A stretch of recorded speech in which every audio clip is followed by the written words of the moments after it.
नाजरीन आदाब, आइए आज बात करते हैं हिंदुस्तान में जबरी तब्दीली मज़हब के बारे में। यानी क्या हिंदुस्तान में वाकई ज़बरदस्ती लोगों का मज़हब बदलवाया गया? आया कोई ज़माना ऐसा गुजरा है कि जिसमें मुसलमान बादशाहों ने, उलमा ने या सूफियों ने किसी धर्म के मानने वालों का, किसी मज़हब के मानने वालों को ज़बरदस्ती इस्लाम में दाखिल करने की कोशिश की?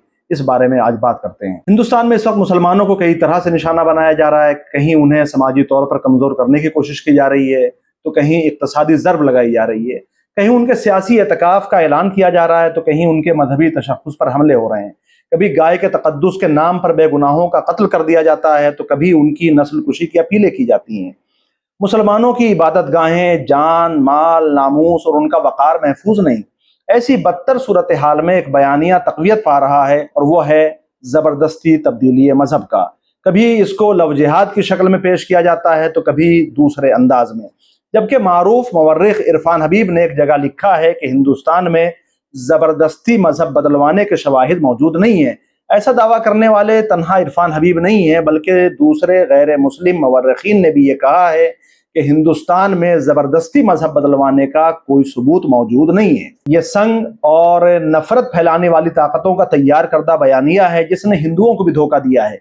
आइए जानते हैं कि हिंदुस्तान में ज़बरदस्ती मज़हब बदलवाया गया या नहीं, इसकी हकीकत क्या है। हिंदुस्तान में मज़हब की तब्दीली दो बुनियादों पर आलम वजूद में आई। एक मजहबी और अशराफिया तबके के इस्तेहसाल की बुनियाद पर, और दूसरे जाहो मनसब के हवस के ज़ेर असर।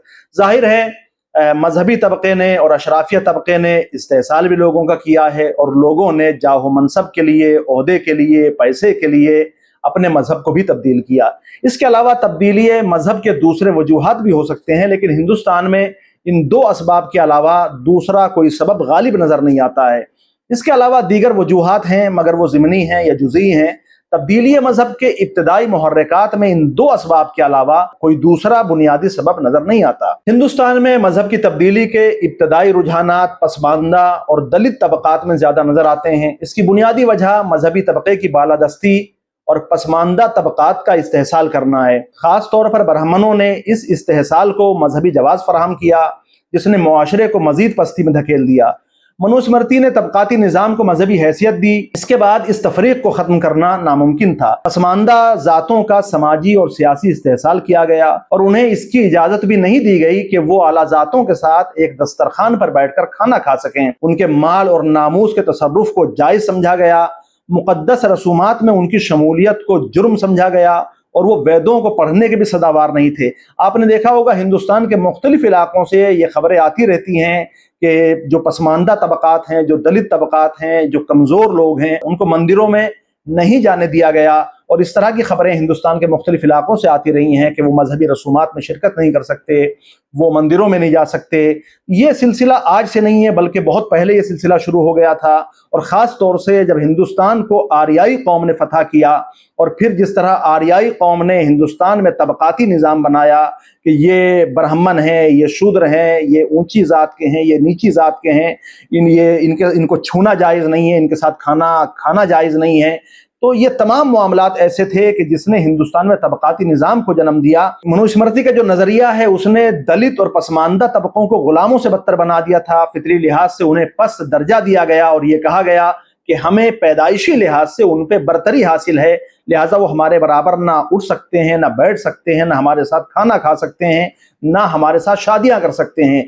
शादियां नहीं कर सकते थे, लेकिन उनकी औरतों के साथ ज्यादती कर सकते थे, और उनके साथ जितना घिनौना सलूक किया गया है वो आप तारीखों में मुलाहिजा कर सकते हैं। छोटी जातों को बड़ी जातों की खिदमत के लिए वक्फ कर दिया गया, और उन्होंने उनकी गंदगियां उठाई, उनके जानवरों की खिदमत की, उनके घरों में साफ सफाई में मसरूफ रहते थे, और इतनी बदतर जिंदगी उनको दी गई कि जिसका मुशाहिदा आज तक हमने हिंदुस्तान में किया। जिस हिंदुस्तान को आज कहा जा रहा है कि वो विश्व गुरु है, जिस हिंदुस्तान को ये कहा जा रहा है कि हमारी हजारों सालों पुरानी तहजीब है, इसमें कोई शक नहीं है कि हिंदुस्तान की तहजीब हजारों साल पुरानी है। और जिस नजरिए की हिंदुस्तान में बात की जाती है, जिसको सनातन कहा जाता है, जरूरी नहीं है कि पहले ये नजरिया रहा हो, लेकिन मौजूदा जमाने में जिस तहजीब को सबसे पुरानी तहजीब कहा जा रहा है, उसका नाम सनातन रखा गया है। लेकिन आप ये देखिए, इस नजरिए ने और इस तहजीब ने پسماندہ ذاتوں کے ساتھ، دلتوں کے ساتھ کتنا برا سلوک کیا، اور آج تک ان کے ساتھ کھانا کھانے کو جائز نہیں سمجھا جاتا ہے، ان کے چھونے کو جائز نہیں سمجھا جاتا ہے۔ جو چیزیں آپ سماج میں دیکھ رہے ہیں یہ سیاست کی بنیاد پہ ہو رہی ہیں،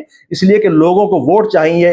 حکومت ووٹ ضرور لیتی ہے لیکن اس نے پسماندہ ذاتوں کے لیے کوئی ایسا کام نہیں کیا جس سے وہ اعلیٰ ذاتوں کے برابر آ جائیں۔ اس سماجی استحصال سے نجات کی کوئی امید نہیں تھی، لیکن ہندوستان میں صوفیہ اور مشائخ کی خانقاہوں میں ان لوگوں کی آمد و رفت نے ان کے مزاج کو بدلا اور ان کو یہ بتلایا کہ اگر ہمیں کوئی برابری کا درجہ دے سکتا ہے تو وہ مذہب اسلام ہے۔ صوفیہ نے انہیں اپنی خانقاہوں میں دعوت دی، ان کو اپنے پاس بلایا، ان کو اپنے دسترخوان پر بٹھایا، اپنے برابر میں کھانا کھلایا، ان کے ساتھ شادیاں کی، ان کو گلے سے لگایا۔ یعنی ہندوستان میں جس چیز کا وہ تصور نہیں کر سکتے تھے کہ آیا ہم کسی بڑی ذات کے ساتھ بیٹھ کر کھانا کھا سکتے ہیں، کسی سے ہاتھ ملا سکتے ہیں، کسی کے گلے مل سکتے ہیں، کوئی ہم کو اپنے برابر سمجھ سکتا ہے۔ لہٰذا صوفیہ نے جب یہ رویہ اپنایا تو ان کے دلوں میں اسلام کے تئیں ایک نرم جذبہ پیدا ہوا اور وہ رفتہ رفتہ اسلام کی طرف مائل ہونے لگے، اور تیزی کے ساتھ جب وہ اسلام کی طرف آئے تو صوفیوں نے انہیں اپنے یہاں جگہ دی، اپنی خانقاہوں میں رکھا۔ جب ان کے یہاں شادی کے مسائل پیدا ہوئے تو ان کے یہاں شادیاں کیں، اور جن لوگوں نے اس زمانے میں اپنے مذہب کو بدلا تھا ان کو وہ راستہ دکھایا کہ آپس میں شادیاں کیسے کی جا سکتی ہیں۔ لہٰذا ہندوستان میں جو تبدیلی مذہب ہوئی ہے، جو لوگوں نے اپنے عقائد بدلے، جو اپنا مذہب بدلا، اس میں زبردستی نہیں تھی، بلکہ جب انہیں برابری کا درجہ دیا گیا، جب انہیں انسان سمجھا گیا، جب انہیں زمین سے اٹھا کر آسمان پر بٹھایا گیا، تب وہ اسلام کی طرف مائل ہوئے۔ رفتہ رفتہ ہندوستان میں جیسے جیسے صوفیوں میں اضافہ ہوتا گیا، خانقاہوں میں اضافہ ہوتا گیا، ہندوستان کے گوشوں کنار میں خانقاہیں کھلتی گئیں، وہاں پر صوفیہ نے لنگر چلایا، مفت میں کھانا کھلایا، تو وہ تمام باتیں جو ہندوستان کے محدود علاقوں میں تھیں وہ ہندوستان کے دوسرے علاقوں میں بھی ہوتی گئیں، اور نتیجہ یہ ہوا کہ ہندوستان کی بڑی آبادی اسلام کی طرف مائل ہونے لگی۔ بہت کم عرصے میں نو مسلموں کی تعداد میں تیزی سے اضافہ ہوا، اور تصوف نے ہندو سماج کے پسماندہ طبقات کو اپنی گرفت میں لے لیا، اور یہ سلسلہ اکبر کے زمانے تک اپنے شباب پر رہا، اور اکبر کے زمانے تک جب بھگتی تحریک اور یہ تمام تحریکیں وجود میں آتی رہیں، تب تک کہ ہندوستان کی بڑی تعداد جو پسماندہ طبقات تھے وہ اسلام کی طرف مائل ہوتے رہے، اور تیزی سے لوگ اسلام میں داخل ہوتے رہے اور اپنے مذہب کو چھوڑتے رہے۔ صوفیہ کی تعلیمات اور ان کے نظریہ مساوات نے، یعنی کس طرح انہوں نے لوگوں کو برابری کا درجہ دیا، ہندوؤں کو اپنی طرف راغب کیا۔ صوفیہ نے کبھی ان کے ساتھ کوئی زبردستی نہیں کی، ان کے ناموس کو تحفظ فراہم کیا، ان کو اپنے برابری کا درجہ دیا، ان کے ساتھ کھانا کھایا، اور ان کو یہ بتایا کہ تم بھی ہمارے جیسے انسان ہو، اور اگر تم اسلام میں داخل ہوتے ہو، مسلمان ہوتے ہو، تو تم میں اور ہم میں کوئی فرق نہیں رہ جائے گا۔ جو چیزیں آپ بعد میں دیکھتے ہیں کہ سادات غیر سادات میں شادیاں نہیں کرتے ہیں، اور جو غیر سادات میں بھی جو الگ الگ ذاتیں ہیں وہ ایک دوسرے کے یہاں شادیاں نہیں کرتی ہیں، اس کا اسلام سے کوئی تعلق نہیں ہے، یہ ہماری مقامی تہذیب ہے۔ اس مقامی تہذیب کے زیر اثر ہمارے یہاں بھی یہ ہوا کہ سید غیر سیدوں کے یہاں شادیاں نہیں کرتے ہیں، جو غیر سادات کے علاوہ دیگر قومیں ہیں وہ آپس میں شادیاں نہیں کرتی ہیں، بلکہ ترجیح یہ دی جاتی ہے کہ ایک ذات اپنی ہی ذات میں شادیاں کرے، اور یہ کہا جاتا ہے کہ نہیں ان کے ہم شادی کریں گے تو یہ ہو جائے گا اور ہماری نسل خراب ہو جائے گی۔ اس کا اسلام سے کوئی تعلق نہیں ہے، اس کا مذہب سے کوئی تعلق نہیں ہے۔ ہندوستان میں اسلام کے فروغ کا ایک بڑا سبب یہ ہے، ایک بڑی وجہ یہ ہے کہ یہاں صوفیہ نے، علماء نے، مسلمانوں نے تمام ذاتوں میں شادیاں کی، سب کو اپنے برابر سمجھا، اور یہ پیغام دیا کہ اگر کسی نے کلمہ لا الہ الا اللہ پڑھ لیا ہے اور کوئی مسلمان ہو گیا ہے، پیغمبر کی نبوت کا اقرار کرتا ہے، قرآن کو مانتا ہے، اللہ کو مانتا ہے، تو وہ ویسا ہی ہے جیسے کہ ہم ہیں، اس میں اور ہمارے درمیان کوئی فرق نہیں ہے، چاہے بادشاہ ہو، چاہے غلام ہو، چاہے وزیر ہو، امیر ہو، غریب ہو، سب ایک جیسے ہیں، ان میں کوئی تفریق نہیں ہے، کوئی بڑا اور چھوٹا نہیں ہے۔ ممکن ہے دولت کے لحاظ سے کوئی بڑا اور چھوٹا ہو، لیکن اسلام کے لحاظ سے، مسلمان کے لحاظ سے کوئی نہ بڑا ہے نہ کوئی چھوٹا ہے۔ اسلام جیسے امیر کو دیکھتا ہے ویسے ہی غریب کو دیکھتا ہے، جیسے چھوٹے کو دیکھتا ہے ویسے ہی بڑے کو دیکھتا ہے۔ لہٰذا ہندوستان میں جو غیر مسلم اسلام کی طرف مائل ہوئے، اس میں زبردستی کا کوئی دخل نہیں تھا، اس میں جبر کا کوئی دخل نہیں تھا۔ بسا اوقات ایسا بھی ہوا کہ کچھ لوگ غلاموں کو پکڑ کر، یعنی جو ہندو تھے، ان کو صوفیہ اور علماء کی خدمت میں لائے، ان کی خانقاہوں میں لائے، اور یہ کہا کہ ان کا مذہب بدلوایا جائے کیونکہ یہ ہمارے غلام ہیں۔ لیکن صوفیوں نے اور علماء نے اس طریقہ کار کو قبول نہیں کیا۔ خواجہ نظام الدین اولیاء کے پاس ایک مسلمان غلام اپنے بھائی کو اس نیت سے لایا تاکہ وہ اس کو زبردستی مسلمان بنا دیں، مگر خواجہ نظام الدین اولیاء نے اس تجویز کو قبول نہیں کیا۔ آپ ان کے ملفوظات میں اس واقعے کو ملاحظہ کر سکتے ہیں، کیونکہ صوفیہ اس نظریے کے پابند تھے کہ جو جس دین پر ہے اس کا احترام کیا جانا چاہیے، جو جس نظریے کا ماننے والا ہے اس کا احترام ہونا چاہیے، اگر کسی کا عقیدہ ہم سے مختلف ہے تو اس کی توہین نہیں ہونی چاہیے، جس کے مطابق ہر انسان کو اس کے دین پر عمل کرنے کی آزادی حاصل ہے۔ قرآن مجید لا اکراہ فی الدین کا قائل ہے اور یہ پیغام دیتا ہے کہ زبردستی کسی کا دین بدلوانا ہرگز جائز نہیں ہے۔ لہٰذا صوفیہ نے بھی کسی کا دین بدلوانے کے لیے جبر یا لالچ کا سہارا نہیں لیا۔ لوگ اگر اسلام کی طرف آ رہے تھے، مشرف با اسلام ہو رہے تھے، تو یہ ان کی تعلیمات کا نتیجہ تھا، ان کی انسان دوستی کا نتیجہ تھا۔ وہ جس طرح دوسروں کو برابری کا درجہ دے رہے تھے، اس کی بنیاد پر لوگ اسلام کی طرف آ رہے تھے۔ گو کہ آگے چل کر صوفیہ کو تبدیل مذہب کے مبلغ کے طور پر معروف کیا گیا، لیکن اس بارے میں جبر کے پختہ شواہد موجود نہیں ہیں۔ یہ کہا گیا کہ صوفیوں نے زبردستی اسلام پھیلایا، زبردستی لوگوں کو دائرہ اسلام میں داخل کیا، لیکن ہندوستان میں مورخین کا کہنا یہ ہے کہ صوفیوں نے اپنی تعلیمات کی بنیاد پر مقبولیت حاصل کی، اپنی انسان دوستی کے جذبے کے تحت لوگوں کو اپنی طرف مائل کیا، اسلام کی طرف لوگوں کو دعوت دی۔ ہندوستان میں چونکہ مسلمان فاتح کی حیثیت سے داخل ہوئے تھے، لہٰذا فاتحین کا مزاج یہ ہے، چاہے وہ کسی بھی مذہب کے ماننے والے ہوں، کہ وہ جہاں پر فاتح کی حیثیت سے جاتے ہیں وہاں ظلم بھی کرتے ہیں، ترقیاتی کام بھی انجام دیتے ہیں۔ مسلمان جب اس ملک میں داخل ہوئے تو انہوں نے بھی، ظاہر ہے، بادشاہ اسلام بادشاہوں کا مذہب نہیں ہے، اسلام محمد بن تغلق کا مذہب نہیں ہے، اسلام اکبر کا مذہب نہیں ہے، اسلام جہانگیر کا مذہب نہیں ہے۔ اسلام کو اسلام کے ماننے والوں کے ذریعے پہچانا جانا چاہیے، یعنی وہ افراد جن کو اسلام نے کہا ہے کہ یہ نمونہ عمل ہیں، ان کے ذریعے سے آپ اسلام کو سمجھیے۔ آپ علماء کی تعلیمات کو دیکھیے، آپ صوفیہ کی تعلیمات کو دیکھیے کہ انہوں نے کبھی ہندوستان میں نہ ظلم کیا ہے اور نہ کسی کو دبانے اور کچلنے کی کوشش کی ہے۔ کیونکہ ہندوستان میں جب مسلمان فاتح کی حیثیت سے داخل ہوئے تو انہوں نے ممکن ہے لوگوں کو اسلام کی دعوت دی ہو، اور ہمیشہ یہ مزاج ہوتا ہے حکومت کا کہ اپنے خلاف کھڑے ہونے والوں کو کچلا جاتا ہے۔ بہت سے لوگ اس زمانے میں بھی اسلام کی طرف اس لیے مائل ہوئے تاکہ یہاں پر ان کو کوئی عہدہ مل جائے، یہاں پر وہ کسی بڑے منصب پر فائز ہو جائیں، اور ایسا ہر زمانے میں ہوا ہے۔ جب مسلمان کہیں فاتح کی حیثیت سے گئے ہیں، ان کے یہاں بھی لوگ لالچ میں آئے ہیں، اور جس سے علاقے میں دوسری قومیں یعنی نان مسلمز آئے ہیں فاتح کی حیثیت سے، وہاں مسلمانوں نے بھی عہدے کی لالچ میں اپنے مذہب کو بدلا ہے، اور وہ چاہے تقیے میں گئے ہوں یا کسی اور ذریعے سے گئے ہوں، انہوں نے بھی حکومت میں عہدہ مانگا ہے، پیسوں کی لالچ میں بہت سے امور انجام دیے ہیں۔ اس کے باوجود ہندوستان میں بھی جو بادشاہ تھے، جو فاتح کی حیثیت سے داخل ہوئے تھے، وہ ہندوؤں کے زبردستی مذہب بدلنے کے قائل نہیں تھے۔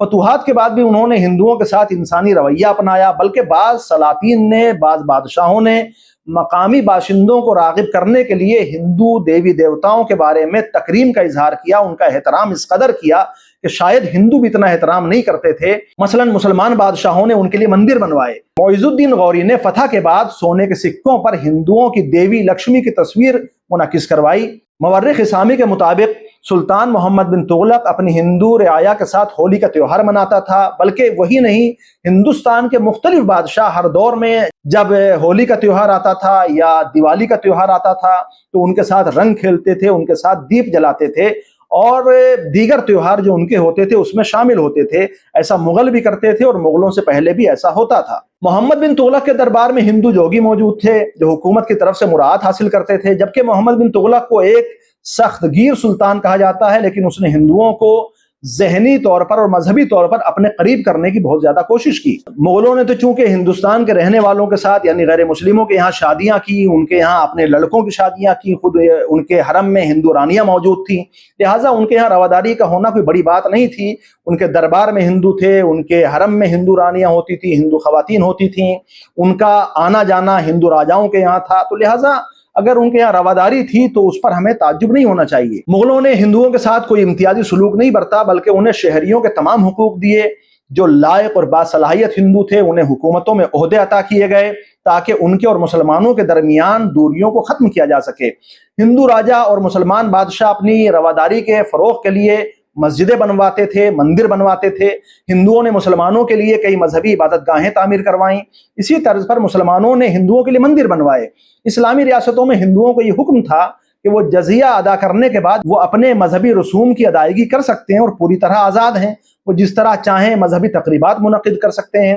इंदा ज़रूरत मुसलमानों को मुलाजिम रखने पर भी पाबंदी नहीं थी। यानी अगर कोई हिंदू किसी मुसलमान को अपने यहाँ नौकर रखे तो इस्लामी हुकूमत में हिंदुस्तान में कोई पाबंदी इस पर नहीं थी। मजहबी तकरीबात के वक्त उन्हें अपने खिताबात की नुमाइश का हुक्म था ताकि इस तरह हिंदू अवाम को मुसलमान सलातीन की हिंदू परवरी का इल्म हो सके। यानी मुसलमानों ने जो खिताब उनको दिए थे, जो खलअत उनको दी जाती थी, जो इकराम उनको दिया जाता था, तो हिंदुओं से ये कहा जाता था कि अगर आप चाहें और आपकी मर्जी है तो आप हिंदू अवाम के दरमियान ये जाहिर करें कि आपको क्या खिताब दिया गया है, आपको क्या इनाम दिया गया है और आपका ओहदा क्या है, ताकि जो दूरियां हैं हुकूमत और हिंदुओं के दरमियान उनको खत्म किया जा सके। अवध रियासत में तो हिंदू और मुसलमान बाहम शीरो शकर जिंदगी गुजारते थे। नवाब आसफुद्दौला का बनवाया हुआ मंदिर लखनऊ में मारूफ है। इसी तरह राजा झाऊलाल का बनाया हुआ इमामबाड़ा आज तक मौजूद है और उसमें अज़ादारी होती है जो नवाब आसफुद्दौला के वजीर आजम थे। इसी तरीके से अवध रियासत में मुख्तलिफ हिंदू थे और जब यहाँ पर हुकूमत शरिया कायम हुई है, यानी वो हुकूमत जिसमें शरीयत के मुताबिक फतवे दिए जाते थे, तो उस वक्त ये कहा गया कि हिंदुओं के लिए हिंदू पंडित मुकर्रर किया जाए और सुन्नियों के लिए सुन्नी आलिम मुकर्रर किया जाए, इसलिए कि शिया हुकूमत है तो सब लोग यहाँ शिया नहीं हैं और शियों के मुताबिक अपनी ज़िंदगी बसर नहीं कर सकते हैं। लिहाजा हिंदुओं के लिए हिंदू मुकर्रर किए गए, पंडितों को रखा गया और सुन्नियों के लिए उनके उलमा को रखा गया। मुसलमान हुकूमतों के क़याम के बाद आलाजात के हिंदुओं ने जाहो मनसब के हुसूल के लिए बगैर किसी जबर के मजहब इस्लाम कबूल कर लिया। उन्हें मालूम था कि अगर वो दायरा इस्लाम में दाखिल होते हैं तो उनके मनसब में मजीद इजाफा होगा और आम मुसलमानों के दरमियान भी उनकी मकबूलियत बढ़ेगी। ऐसे उमरा और रईसों की तादाद कम नहीं है जिन्होंने जाहो मनसब के हुसूल के लिए मजहब इस्लाम को आलाए कार के तौर पर इस्तेमाल किया। उन्होंने मुसलमान लड़कियों के साथ शादियाँ की, जिसके नतीजे में उनके बाद आने वाली नस्लों में मुकम्मल इस्लामी तहजीब और सकाफत सरायत कर गई। यही काम दूसरी जगहों पर मुसलमानों के साथ भी हुआ कि उन्होंने अपने ओहदों के लिए, अपने मनसब के लिए और बड़ी पोस्ट के लिए अपने मजहब को तब्दील किया और जब उनके बाद उन्होंने हिंदुओं में शादियां की तो उनके यहाँ मुकम्मल तहजीब हिंदू हो गई और वो उसी तरह से जिंदगी बसर करने लगे। तो ये सिलसिला दोनों तरफ हुआ है, कहीं पर कम है, कहीं पर ज्यादा है। लिहाजा तारीख में ऐसा कोई सबूत नहीं है जिससे यह साबित किया जा सके कि मुसलमानों ने किसी का जबरदस्ती मजहब बदलवाया। जो आज के ज़माने में एक नरेशन बनाया जा रहा है, एक बयानिया तरतीब दिया जा रहा है, ये खाली संग का बयानिया है, नफरत फैलाने वाली ताकतों का बयानिया है। इसका हकीकत से कोई ताल्लुक नहीं है, इसलिए कि जो लोग तारीख नहीं जानते हैं वो आज तारीख में अपने लिहाज से तब्दीलियां करवा रहे हैं। उन्हें मालूम नहीं है कि हिंदुस्तान की रूह क्या है, हिंदुस्तान में हिंदू और मुसलमानों ने किस तरह काम किया है, किस तरह तरक्की दी है इस मुल्क को। वो चाहते हैं कि दोनों ताकतों को अलग अलग कर दिया जाए ताकि अपनी सियासत की रोटियां सेकी जा सकें और उन्हें इक़्तिदार से कोई बेदखल न कर सके। ये पूरे हिंदुस्तान में हो रहा है ताकि लोगों को ये बताया जाए, हिंदुओं को ये बताया जाए कि जब मुसलमानों की हुकूमतें थीं, तुम्हारे मंदिर तोड़े गए, तुम्हारा ज़बरदस्ती मजहब बदलवाया गया, तुम्हारी औरतों के साथ बदसलूकी की गई। इसके लिए ड्रामे बनाए जा रहे हैं, फिल्में बनाई जा रही हैं और ऐसी फिल्में आ रही हैं कि जिसमें मुसलमानों को जालिम दिखाया जा रहा है, मुसलमान बादशाहों को जालिम के तौर पर दिखाया जा रहा है कि उन्होंने उनके मंदिरों को तोड़ा, उनकी औरतों के साथ गलत सलूक किया, जबकि ये सरासर गलत है। हाँ, इतना जरूर हुआ है जिसकी तरफ मैंने इशारा किया है कि जब कोई बादशाह किसी मुल्क में फातेह की हैसियत से जाता है तो बहुत से जुल्म होते हैं, बहुत सी बुराइयां वहां पे होती हैं, मंदिर भी तोड़े गए हैं। जिस तरह दूसरी जगहों पे जब गैर मुस्लिम गए हैं वहां पर मस्जिदें तोड़ी गई हैं। तो ऐसा होता है कि जब यहूदी कहीं जाएंगे तो मस्जिदें तोड़ेंगे, मुसलमान कहीं जाएंगे तो उन्होंने मंदिर तोड़े हैं। ऐसा नहीं होना चाहिए, लेकिन तारीख है, तारीख को आप बदल नहीं सकते हैं कि किस तरह ईसाई जब दूसरे जगहों पर गए हैं उन्होंने मस्जिदों को तोड़ा, अपने कलीसा बनाए। तो ये तमाम चीजें, ये फातिहीन का मिजाज होता है। तो आप फातिहीन को, बादशाहों की नजर से देखिए, उनकी तारीख को इसी तनाजुर में पढ़िए और उनको आप ये नहीं कह सकते हैं कि वो एक आइडियल इंसान बन के दिखला सकते हैं, वो अपनी हुकूमत के लिए कुछ भी कर सकते हैं। जिस तरह आज के जो हाकिम हैं, जो आज के लीडर हैं, वो अपनी सत्ता बचाने के लिए, अपनी कुर्सी बचाने के लिए किसी भी हद तक जा सकते हैं। आज हिंदुस्तान में आरएसएस और वो ताकतें जो मुसलमानों के वजूद को हिंदुस्तान में बर्दाश्त नहीं कर पा रही हैं, वो ऐसे इलाकों में जा रही हैं मुख्तलिफ तंजीमों के जरिए जिसमें अलग अलग नाम उन्होंने रखे हुए हैं और आरएसएस ने और संघ ने ऐसे अफराद को मुअय्यन कर रखा है कि वो पसमानदा मुसलमानों में जाएं और उनको ये बताएं कि तुम्हारे आबा व अजदाद तो हिंदू थे, तुम्हें ज़बरदस्ती इस्लाम में दाखिल किया गया। तो लिहाजा उनके दरमियान जाकर तबलीग की जा रही है और आरएसएस के अफराद घूम रहे हैं, मुख्तलिफ तंजीमें बनाकर घूम रहे हैं, मुसलमान उनके मेंबर हैं, उलमा भी उसके मेंबर हैं, मौलवी उसमें मौजूद हैं, उसमें हर फ़िरक़े के मानने वाले अफराद मौजूद हैं और वो अपने यहाँ उनकी दावत करते हैं और अपने यहाँ उनको बुलाते हैं, और जब वो उनके दरमियान जाते हैं तो उन्हें हिंदुइज़्म की तरफ रग़बत देते हैं। बिल्कुल वही काम कर रहे हैं जो किसी ज़माने में सूफ़ियों ने किया था, इसलिए कि उस ज़माने में सूफ़ियों ने ये देखा था कि हिंदू यहाँ अपनी कौम के लोगों को बराबरी का दर्जा नहीं देते हैं, उनके साथ अच्छा सलूक नहीं किया जाता है। वही काम आज आरएसएस कर रही है, वही संघ कर रहा है, वही काम आज हिंदुस्तान के दीगर तंजीमें कर रही हैं। मुसलमानों को इस तरफ मुतवज्जे होने की ज़रूरत है। आप अगर पसमानदा इलाकों में नहीं जाएंगे, आप वहाँ काम नहीं करेंगे, आपकी ऑर्गेनाइजेशंस मौजूद हैं, आपके पास ट्रस्ट हैं, आपके पास सरमायादार लोग मौजूद हैं जो पैसा खर्च करते हैं। आप ऐसे इलाकों में जाइए जहाँ मुसलमानों के पास खाने के लिए रोटी नहीं है, पीने के लिए पानी नहीं है, जो परेशान हैं, जिनकी बच्चियों की शादियां नहीं हो रही हैं, जिनके पास तालीम के वसाइल मौजूद नहीं हैं। जब दूसरी कौम के लोग उनके दरमियान जाएंगे, उनकी रोजी रोटी का इंतज़ाम करेंगे, उनको अपने करीब करेंगे, उनको अपने दस्तरखान पर बिठाकर खाना खिलाएंगे, उनके मसाइल को हल करने की कोशिश करेंगे, तो ये जो पसमानदा मुसलमान हैं ये उनकी तरफ राग़िब होंगे।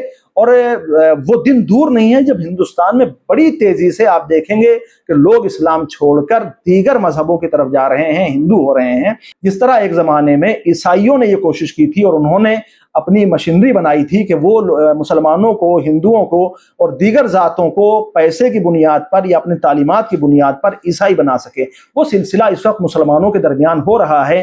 लिहाजा उलमा को इस तरह मुतवज्जे होने की ज़रूरत है, इसलिए कि लोग आप पर एतबार करते हैं। कौम का सबसे ज़्यादा पैसा आपके पास आता है, आपके पास रुकुमात शरिया होती हैं, आपके पास ज़कात का पैसा होता है, लोग डोनेशंस आपको देते हैं और आपको ही लीडर मानते हैं, जैसे कैसे भी आप हैं। ऐसा नहीं है कि आपकी लीडरशिप में बड़ा दम है, लेकिन मुसलमानों का मसला यह है कि वो लीडर मौलवी को मानेंगे, वो लीडर उलमा को मानेंगे। तो लिहाजा आपकी जिम्मेदारी यह है कि ऐसे पसमानदा तबकात के दरमियान जाएं, ऐसी बस्तियों में जाएं जहां तेजी से आरएसएस काम कर रही है, जहां के ऊपर उनकी तंजीमें काम कर रही हैं और मुसलमानों को उन्होंने अपना मेंबर बना रखा है और वहां के ऊपर उनके असरात तेजी से फैल रहे हैं। अगर आप काम नहीं करेंगे तो वो दिन दूर नहीं है कि जिस तरह आपने कदीम ज़माने में देखा है कि तेज़ी से जो पसमानदा तबकात थे वो इस्लाम की तरफ आए थे, आज मुसलमानों के पसमानदा तबकात तेज़ी से हिंदुइज़्म की तरफ जाएंगे और आप कुछ नहीं कर पाएंगे, आप रोक नहीं पाएंगे। लिहाजा आपकी ज़िम्मेदारी है अपना फरीज़ा अदा करें। जो फंड आप इधर उधर खर्च करते हैं, जो फ़र्ज़ी प्रोग्रामों में खर्च करते हैं, उनको आप उन मुसलमानों के दरमियान खर्च करें जो पसमानदा हैं, जिनके पास खाने के लिए नहीं है, जिनके पास तालीम के वसाइल नहीं हैं, जो ज़िंदगी को बहुत बदतर अंदाज में गुजार रहे हैं। आज के लिए इतना ही, आइंदा फिर किसी और मौजू के साथ हाजिर होंगे, तब तक के लिए खुदा हाफिज़।